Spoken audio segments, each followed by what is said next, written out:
Peter R. Breggin, MD, is called the conscience of psychiatry for his many decades of successful reform efforts. His scientific and educational work provide the foundation for modern criticism of drugs and ECT and lead the way in promoting more caring and effective therapies. His books include Talking Back to Prozac, Toxic Psychiatry, Medication Madness, Psychiatric Drug Withdrawal, and now, Guilt, Shame, and Anxiety, Understanding and Overcoming Negative Emotions. Welcome to the Dr. Peter Breggin Hour. Hello, my wonderful audience on the Dr. Peter Breggin Hour on New Year's Day, January 1, 2020. It's a big deal for me to be talking to you in person, live. Thanks to wonderful PRN.FM, I've got the opportunity to start this with a radio show live every Wednesday on PRN.FM. And then it's turned into a video, and from there on, it becomes a TV show. And that's what you're watching right now or listening to right now. Now, I want to begin with an idea. It's an idea that has just come and gone throughout my life, and I want to ease my way into it. I want to tell you a funny story, an odd story. When I was a little boy, I was actually raised not by my parents, but by an African-American child who was 16 years old, who was brought from some southern state, even though we weren't rich, to live with the family and take care of me for the first 5 years. And those of you who have read my work or have a good understanding of psychology know those are very important 5 years. And she was, I believe, in providing me a relationship that felt loving, that felt secure, the most important person in my life. And it's from her that I got an idea about there being a God. She was Christian, I was Jewish. It's from her that I think that I got an idea of spirituality. But when she left, after which I did not remember her for 35 years old, she left me with some kind of faith, which was not present in the people whom I then went on to live with, who were my official parents. That's the only way I can explain that when I was 12 years old, a friend of mine named Richard and I were playing together and laughing together and wrestling together and horsing around with a bunch of friends. When I got home from camp a little early, I had learned that he had died of polio and that I might die of polio. And we called the doctor, and the doctor said, "Well, there's nothing I can do. Nothing I can do," he said. "Just call me if he gets a cold, a sore throat, or a stiff neck." My mother got off the phone angry at the doctor. My mom was angry a lot. Angry at him, cursed at him, that's all he could do. And that's all I saw. And it was never again discussed in the family that I was expected in the next week or two, perhaps, to face a terrible death or an iron lung. Hard to explain to people the threat of polio. I didn't know what to do. I was on my own with this one. And somewhere I got the idea, and probably it was from Bessie, who was the black child who'd raised me, and who is now long gone. I said a prayer, and I told God that if he just let me live to be 16, I would be the best little boy in the world. And I also did not remember that until many, many years later.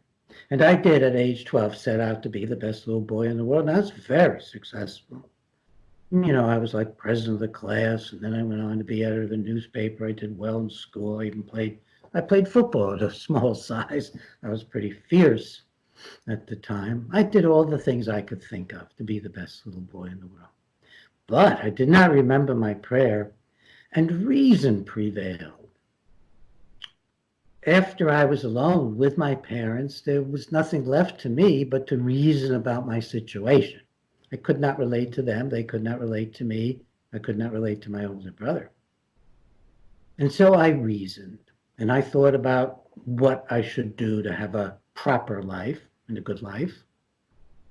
And one of the things that quickly I found incompatible with my reasoning was praying to, say, win at the track meet, or praying to make a long run in a football game.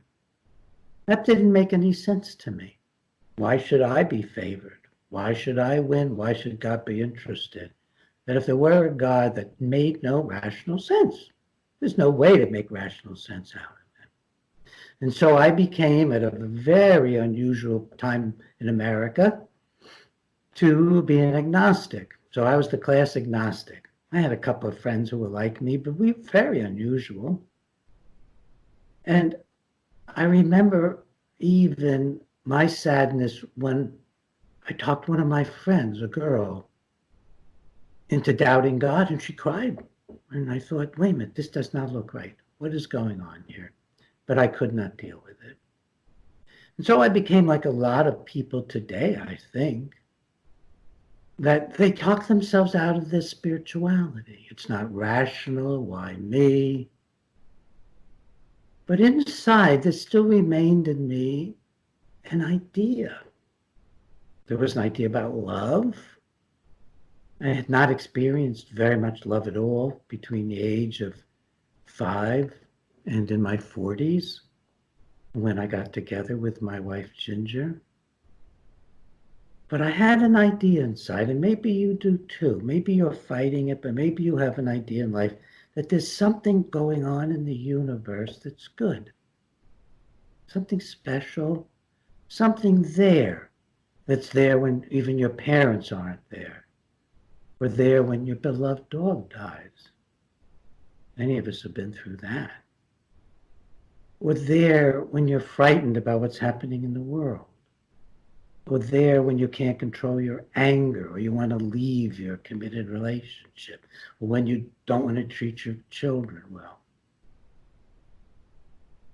I got the idea gradually that the one thing I felt was there was a loving presence in the universe. Loving presence. That idea gradually changed my life for the better, and I want to share it with you. Doesn't mean you have to think of an old man, God sitting on a cloud. You don't have to believe in the angry God that perhaps I grew up with, or the God of the Old Testament, or even necessarily the God of the New Testament. I think this is an idea that anybody remotely engaged in the Judeo-Christian traditions can accept and begin with, and then you can have a lot more. You can believe or not believe in Jesus. You can believe or not believe in one testament or another. But maybe you can find in common a belief that there's a loving presence in the universe which we can tap into. So when I wanted to win a track, when I wanted this or that, I came to the conclusion that what I really needed was to feel loved. And that's not exclusive. You can feel that you need to be loved, and your wife and your husband need to be loved, that your dog needs to be loved, that the people need to be loved. You might want to believe God wants to be loved. You can believe that love is a universal good thing that any of us can tap into. It's not a special privilege.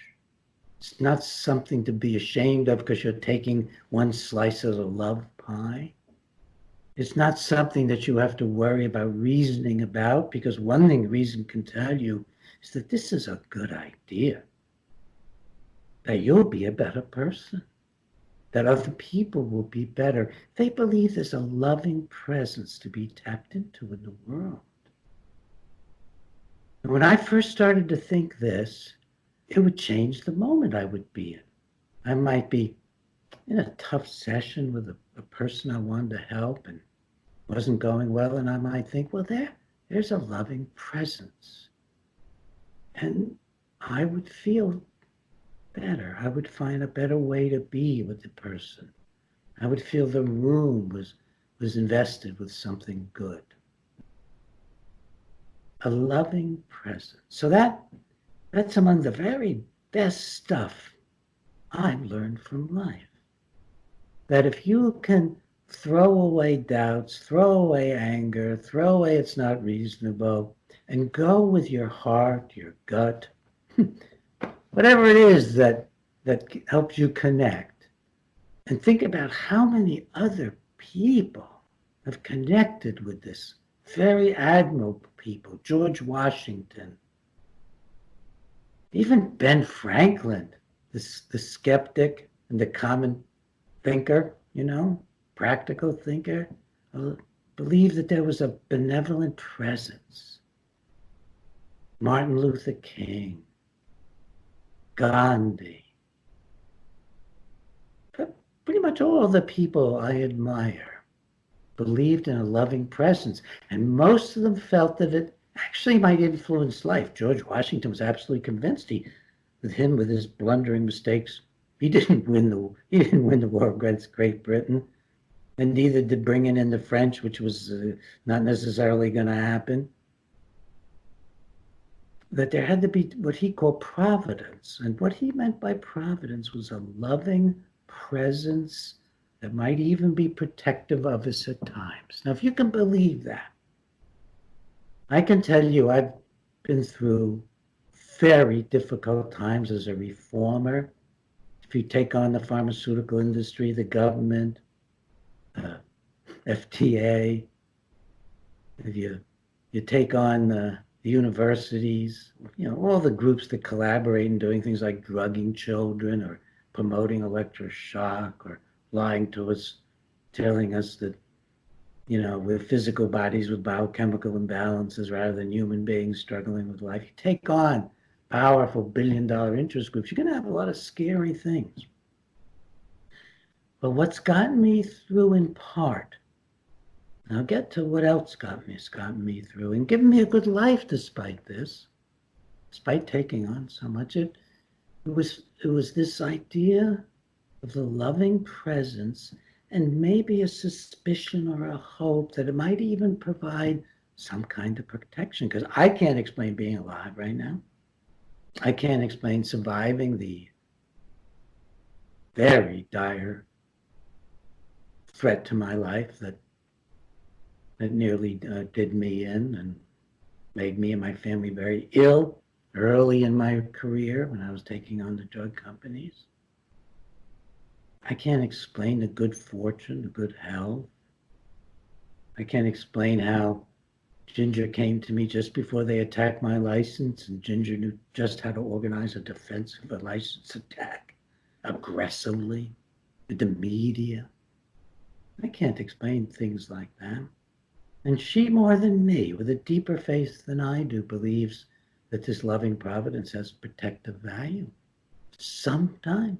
What about the people that aren't protected? I have no idea. I have no idea. I have no idea.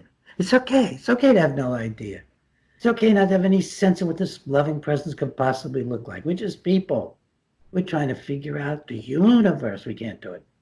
Whether this is the only universe, whether it's all fit, we can't do it. So let yourself have an idea that works for you.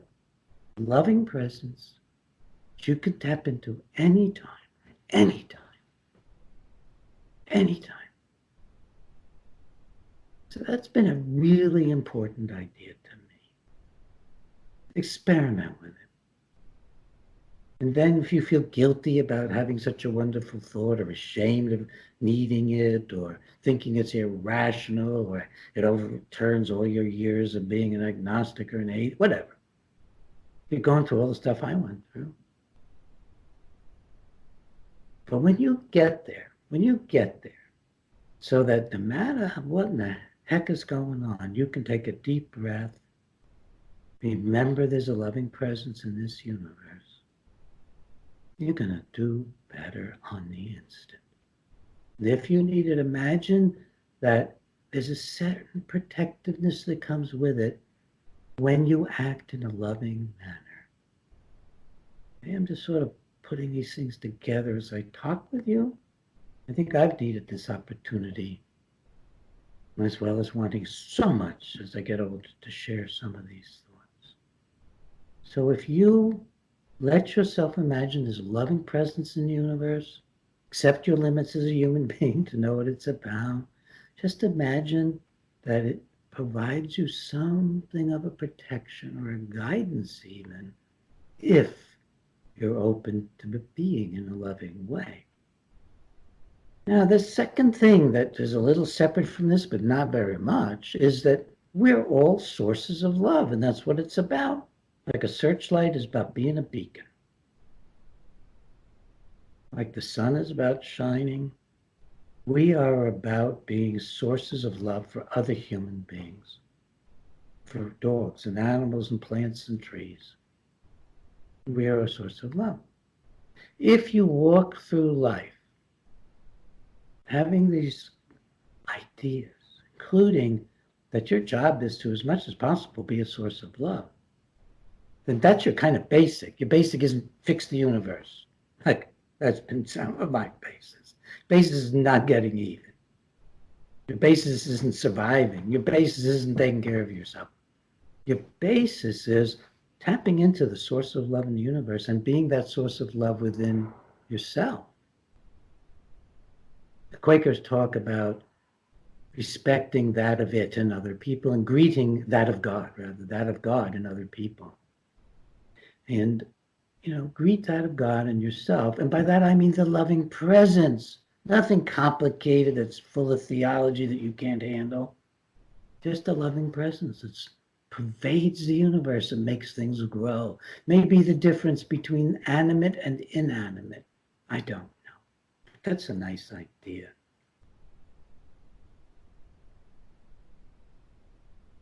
Maybe what gets breathed into the inanimate is love of life, so that they just want to keep alive and growing. Isn't that a fun idea? Not original with me, now that I think about it.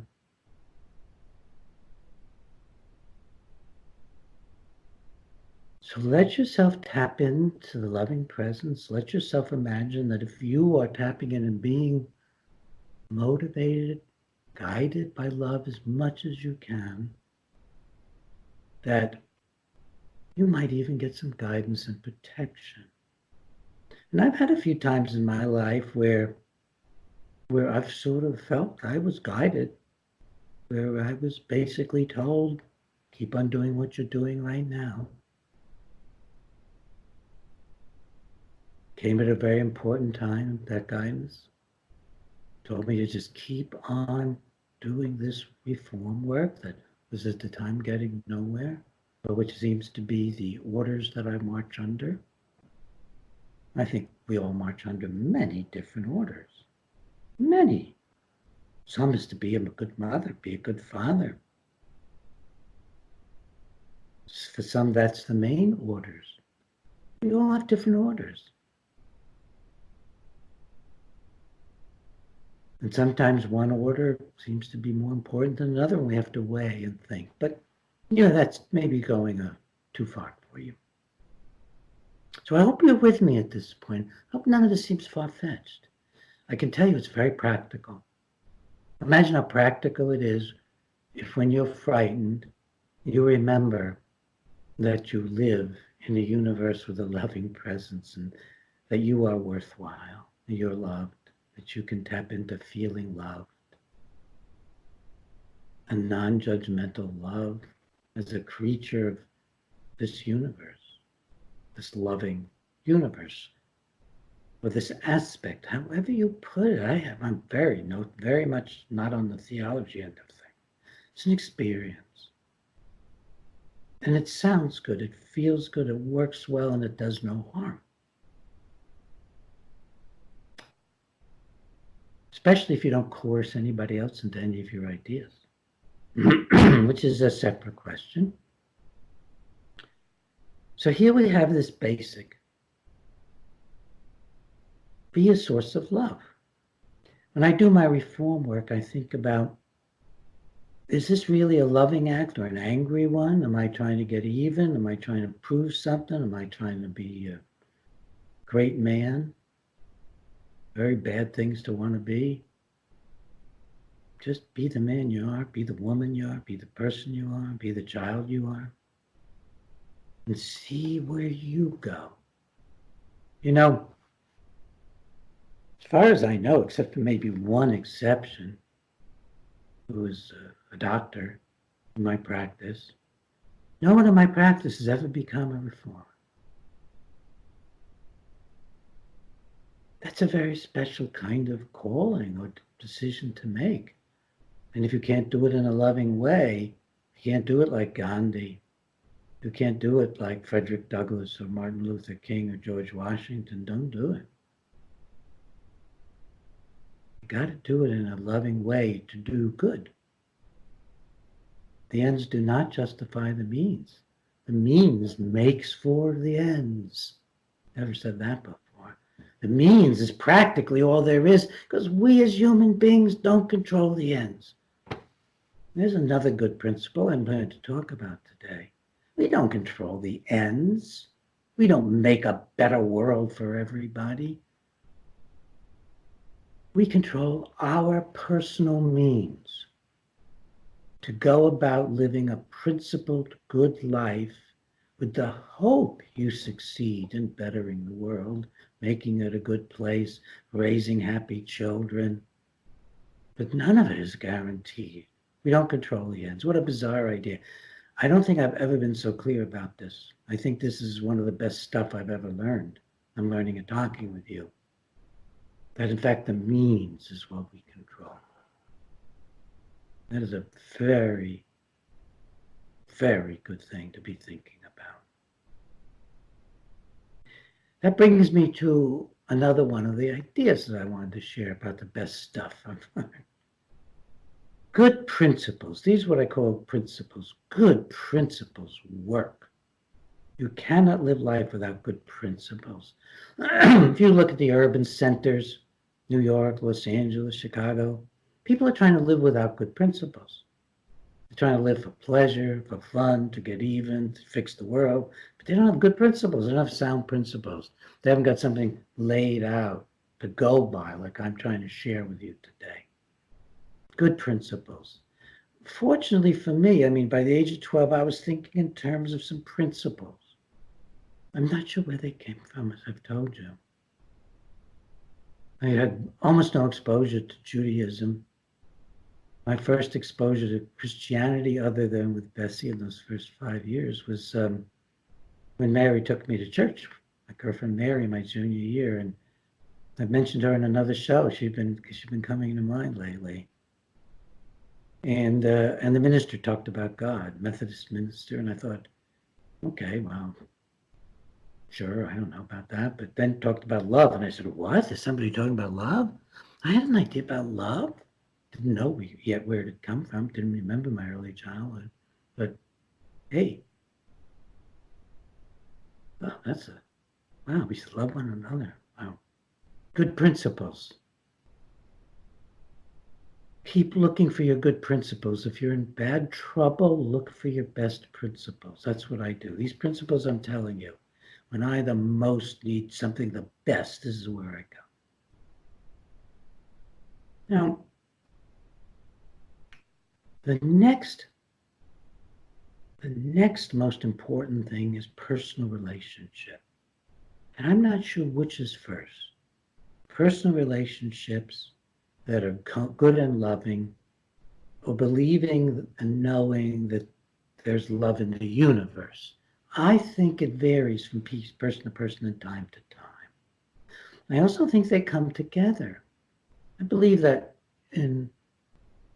when people deeply love, I think a mother cradles her infant, deeply loves. I think that when we fall deeply in love with each other romantically, I think maybe even when we love our animals, we usually think we're participating in something greater, that there's love in the world. You know, romantic love is often inseparable from believing that this is a spiritual bringing together beyond us. My wife and I have always felt that God, I like to think God took pity on me finally in my 40s and said, you are never going to bungle your way through this. You met this woman 10 years ago. You fell in love with her. You got scared. You ran away. I'm going to bring you back together and grab it. And God did. Or some loving presence or providence brought Ginger and I back together after a brief 3 days we'd had all those years earlier. Brought us back together. 3 days which we shared so much. Not sex, interestingly enough, but we shared thoughts and feelings. And then I just got scared. I ran. So, love is scary. But if you have sound principles, it will help you recognize it and get it through. I want to diverge a minute and just talk about love as being joyful. Love is joyful. If you love somebody, you feel joyful when you're loving them. Love is not the guilt, shame, anxiety that gets generated in relationships. Don't think that's the love. Don't think when you're feeling guilty and you do something you don't want to do for your boyfriend or your wife or your child or your boss, or for some politician who tells you to sacrifice, the world's coming to the end.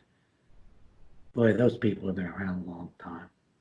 They're always just selling their own agenda, and they want you to sacrifice to it so they can be great and powerful people who know when the end of the world is coming right now. And it can be global warming, it can be religious, doesn't matter. Now, keep in mind that love is a joyful relationship. God is a loving God or a loving presence. Well, I had tremendous joy when I met Ginger, and then when I re-met her 10 years later, it seemed unbelievable I would meet her on the West Coast out of nowhere. And we decided right then and there, we botched those first 3 days, and we decided to get married. We committed to each other. We've been together 35 years. Now, she helped teach me a lot of good things by loving me, nothing else. I actually felt love. It was a really, really good thing. A really, really good thing. So, I'm putting together a picture, I hope a very, very coherent picture of what goes on in building principles. Now, when people come for help, what people usually suffer from when they come to see a therapist, I'm a psychiatrist, I'm a therapist, they're not usually suffering from anything other than failed personal relationships. If they're failing at work, it's usually about problems with failed relationships, or they probably go to another job and do better with better relationships. They're usually feeling the effects of feeling unlovable and unworthy of love. I have a whole earlier show about feeling unworthy of love and feeling helpless and overcome. So I'm not going to get too much into that, but they're usually feeling helpless and overcome about their lives, and that usually means the people around them. And they've usually given up on love. So you can be rich and you can be famous. We all have many, many examples that we could think of people who were rich and famous and killed themselves. Many become drug addicts and they just get nowhere with their lives. They end up creating havoc for the people who are around them. The center of having a good, happy life for most of us is or are loving relationships. So put a premium on people that bring you joy, people you give joy to, and then just think of this amazing thing I'm elaborating today. It all goes up to the loving presence in the universe that you can tap into, get strength from, and if you're being loving, even perhaps feel some protection from, even if that seems irrational, some perfect protection from. Maybe that protection is that even if you die, you've died loving. Maybe that's the ultimate protection. There's one I hadn't even thought of. I mean, I don't have very much fear of death at all. And I think once you cut through all the nonsense, the real fear is about living a lonely, unloving, unloved life. It's not dying a loving person or a loved person. So remember that we all have a right from this loving presence to have a loving life. And make that a priority.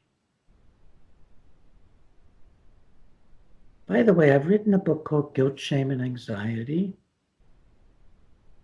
I think the subtitle is something like Understanding and Overcoming Your Negative Emotions. And it's all about these principles with some leavening from new things I'm thinking of today and have thought of since then. There are other good books that can help you tap into this loving life. Good therapists can help you tap into it. It's a central feature of life. I've treated couples who've been through a couple of therapies before that failed. No one ever even asked if they loved each other. And if they wanted to, if they wanted to learn how to go about letting go of the angers and resentments and the guilt and the shame, the anxieties that get in the way. Now, one of the really important principles in here is the more complicated one I just brought up. You can live by reason and love without having to feel a lot of guilt, shame, and anxiety. Many good people think that guilt is good for them. Guilt does not help us. First of all, and this is more complicated stuff, guilt comes out of early childhood experiences. Some people feel very little guilt because their child was mostly being shamed. Or they had so much anxiety, that was their dominant emotion. One person feels guilty over imagined things like, I fear I ran over a dog today. And they get compulsive, obsessive compulsive, guilty feelings over something that doesn't exist. Or they feel guilty because they forgot to tip somebody or didn't tip enough or can't remember what they tipped.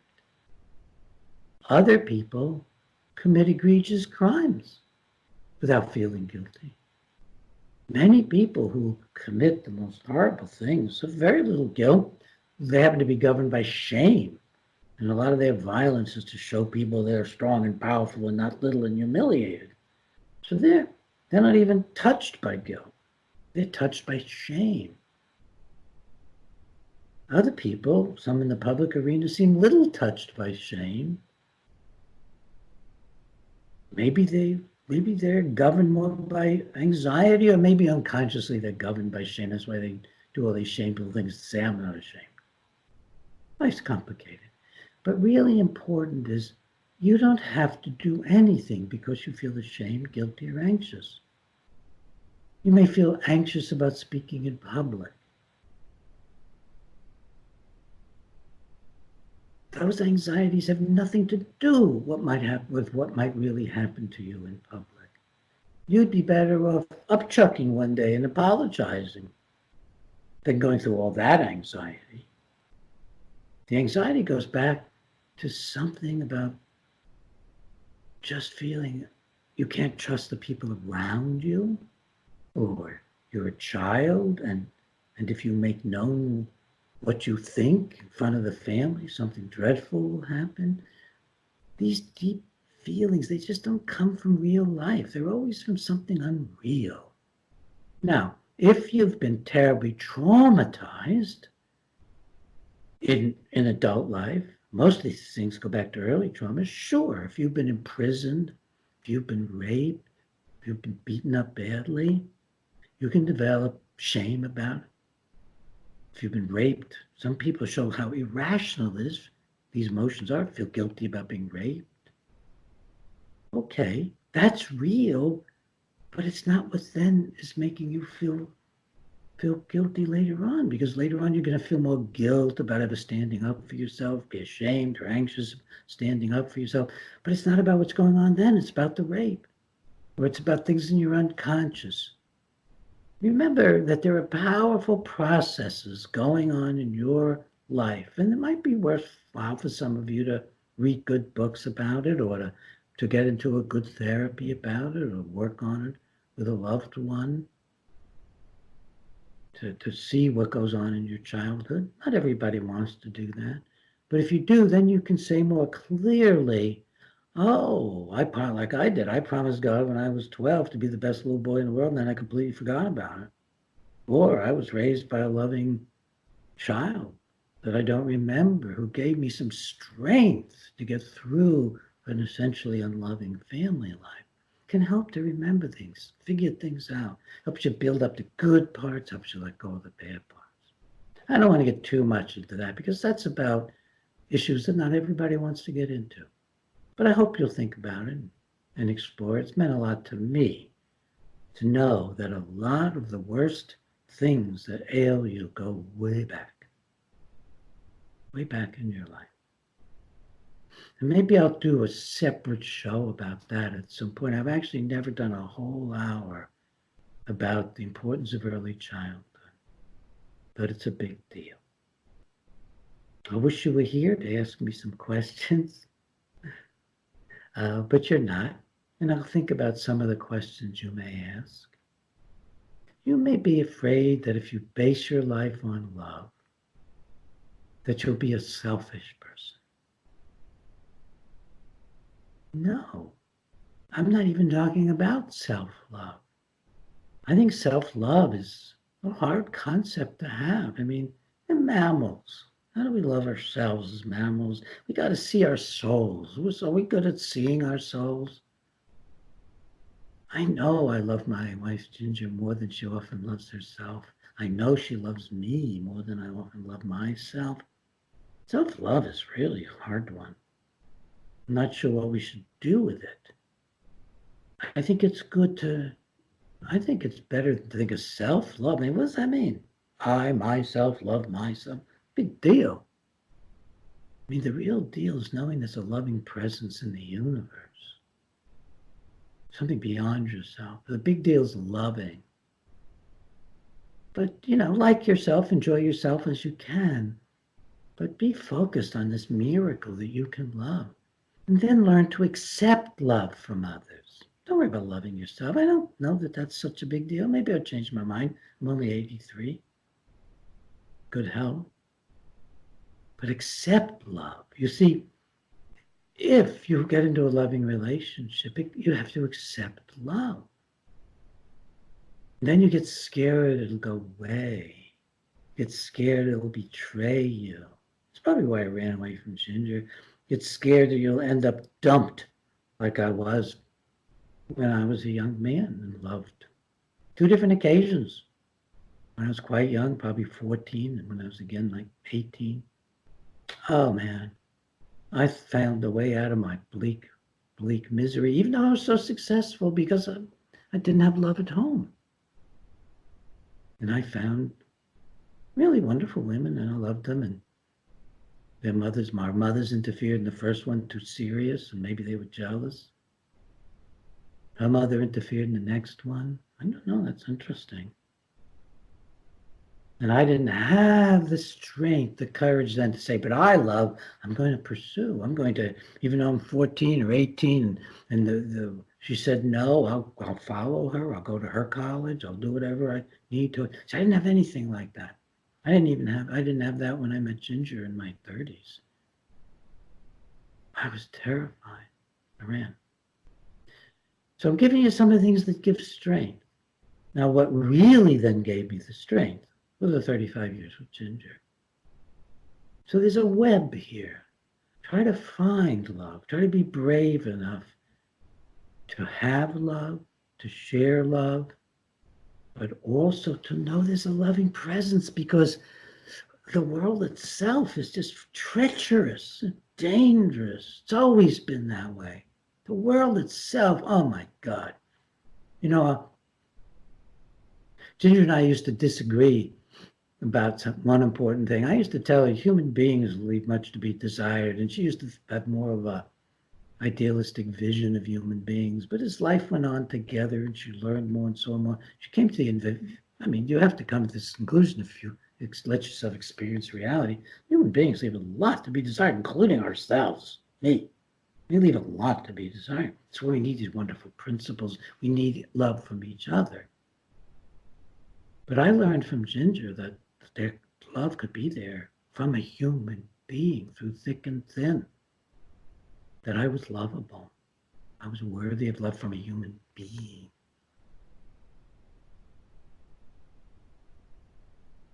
Go for it. Go for that.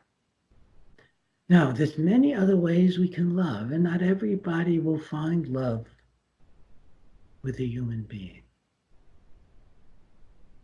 I think some people are so wounded, they consciously decide. They've been so injured going through life. And I was. Actually, I was. Hey, I'm one of you. So injured going through life that you decide to go without. I think that if you start looking for love early on, you decide that, and then you find that it's a great thing. It can be love between men, women. It can be love. It really doesn't have to be necessarily romantic love between a man and a woman. It can take many forms between human beings, among human beings who are adult and responsible. It can be for animals. It can be for nature. It can be for God. You know, a person who devotes themselves to God, or if you're a Christian, to Christ. I've learned so much from Christianity. I don't consider myself a Christian. I'm not with that particular set of dogma, but I think spiritually I'm very Christian.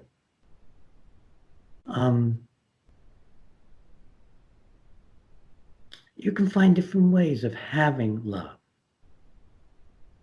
I love writing. I used to say if I could drag myself to a typewriter, I'd be okay. Then I later learned if I could drag myself to a typewriter and be with somebody I love, be wonderful. And I said, and if I can drag myself to a typewriter, be with somebody I love, and be in nature, everything would be wonderful. So listen, expand. Look for what you love and who you love. I love thinking. People love music in ways I can't imagine because I can't hear it in my head. But I love music. People love painting and photography in ways I can't because I'm mostly about thinking. Many other people are mostly about seeing, imaging. We're all different. Don't take away a prescription from me except a few that are beyond me and us. Those few, like, as a loving presence in the universe. It may be protective to you if you live in a loving way. That's my experience. That's Ginger's. That's the experience of millions and millions of people in many different kinds of religions. Believe your source of love. That's another experience. Many, many millions of people. Do it in your own way, though. Source of love for what? But I believe that love is joyful. I do think that. And that everything else is the trouble people have. And we have to work our way through it. And we can work our way through it. Be wary of sacrifice. You know, I, in a sense, have sacrificed a lot for family. I've sacrificed a lot for my reform work. I wanted to be the youngest president of the American Psychiatric Association. I was well on my way until I realized that I didn't believe in what my fellow psychiatrists were doing. They didn't believe we were biological chemical machines. I didn't believe in drugging, shocking, and in fact, I was going to lead a worldwide movement to stop my colleagues from doing lobotomy. And I succeeded largely in accomplishing that. But I couldn't be president of the American Psychiatric Association anymore. In fact, they would go after my license. They would not officially go after it, but they would back one of their funded groups to do it. I won. I won. Backfired on him. All of a sudden, I became more of a celebrity than a maverick. Don't let anybody tell you you're a maverick. That kind of nonsense. Be a force.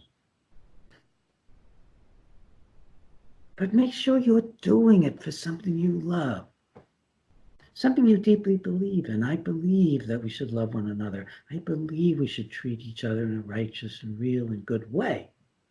And so if I'm doing that, and as a result, I don't get to be president of the American Psychiatric Association, I get to be the enemy, that's okay. That's good. Deserve your enemies. Don't want to make them, but no, you deserve them if you're living in a loving manner. If you're infecting the world in a good way. I mean, there's a reason the world's so miserable, and the basic reason is that we haven't found out how to love one another, how to put each other high on our priorities. Do you get the point? The point is about doing what you believe in and doing it in a loving context. And it can be so many different things for so many people. You know, life is very, very difficult. And this was going to be my opening thought. And now it's going to be toward the concluding thought. And that is, life is difficult for everybody. Be proud if you have built a loving relationship. Be proud if you love your work. I know carpenters who love their work. I know plumbers who love their work. I know doctors who love their work. I know many fathers who love being fathers. I know many women who love being mothers. Be who you are. Be proud if you have raised a decent family. It is the hardest thing in the world. Be proud if you have loving relationships with your children. Be proud if you've raised a happy child. Be proud. This world is so strewn with temptations, with evil, with problems, with death, with... Don't let anybody tell you these are the worst of times. These aren't, Dickens' famous opening to his book, these were the best of times, these were the worst of times, or something like that. Well, these aren't nearly the worst of times, but they are nearly the best for those of us living in America. Oh, my Lord. The safety we have, the ability to take responsible jobs, to be responsible. Oh, my Lord. The opportunities we have to go anywhere in the world on a passport, just about anywhere. The opportunities we have to meet friends and neighbors and not think they're spying on us. Not to be living in a nation at war. Not to be on a frontier where you're fighting for your life. I mean, this is the best of times, folks. This country, is compared to others, even in the middle of all its strife, is pervaded with a loving presence. Don't forget that. Tap into it. Believe it. Believe it. Try to love your neighbor. So you don't have to have these odd thoughts I had when I was a kid. A teacher who helped me very much, probably the only one that really, really helped me in high school, she cared for me. She was the woman in charge of our newspaper. I was editor of it, and I knew her for a number of years on the newspaper. And she said to me one day, "Peter, why do you have to be a great man?" I was like 16 when she probably told me that. And I realized, is that how I appear? Is that what I'm feeling? And gradually I came to understand that it was because I felt so caved in underneath. Oh my God. I was such a powerful presence to people, but underneath, not even close. I mean, if a girl loved me, I ran away, remember? I didn't fight. So the most basic thing, which I think is really the most basic thing in life almost, is that destroys us is feeling unworthy of love. So I was going to be a great man, great reformer. Only later did I really learn that it was the process of living a principled life that really guaranteed the best results and the best life, and it was all we could ask for. So whoever you are, if you're working at having a good relationship with the man you just met, the girl you just met, if you're taking good care of your animals, by God, at this moment in life, be proud of yourself because it is hard. Many people give up and die or kill themselves or overdose. Be proud of what love you're bringing in, what responsibility you're bringing in, what good work you're bringing in, what you're contributing in any way at all, because it is hard. I think about, I had some disadvantages growing up, but the advantages were enormous. I lived in a great community. I went to a good school. I had friends. I wasn't terribly bullied. I wasn't killed when I fought back. I mean, I had great advantages. I could think well, you know? So I still have found life very, very hard. I became a psychiatrist. I learned about human nature, not from being a psychiatrist, but by reading and living life. Psychiatry completely corrupts everything with its biological model. Psychiatrists know nothing. They literally don't know anything at all. Good psychotherapists know something. People who experience life and love know something. People who read good books know something. Well, I've got 2 minutes to finish up. So be proud of what you do, because I can tell you with all my advantages and Ginger with all her, we still find life difficult. We rely on good principles to really help us out. We rely on the love we've built over the years to help us out. We rely on friends and other people at times. I rely on that presence I feel, that loving presence I feel. So life is hard. Don't let anybody tell you you're supposed to just be happy. Don't even try for happiness. And then you do drugs or sex or something. Try to live that principled good life. Work on that. Be proud of yourself. Because if you're alive, you've been facing tough stuff. And think about where you've loved and who you love and what you might want to love, and cultivate that. Cultivate that to live just the very, very best life that you can. So here on January 1, 2020, I'm saying things that I hope express some of, what am I calling it, the best stuff I've ever learned from life. I really want to share with you today. I want to make this special. There may not even be a follow-up to this, folks. There may be no follow-up to this one. Maybe there'll be a part 2, a part 3, a part 4. But I'm giving you the best stuff I know about how to live life. Thank you for listening. Thank you for learning what you can from me. It's a great privilege to be in America, to be with you, to share with the whole world on these amazing media, amazing opportunities we now have to communicate. Be proud. Be proud to be alive. Be proud to love wherever you can.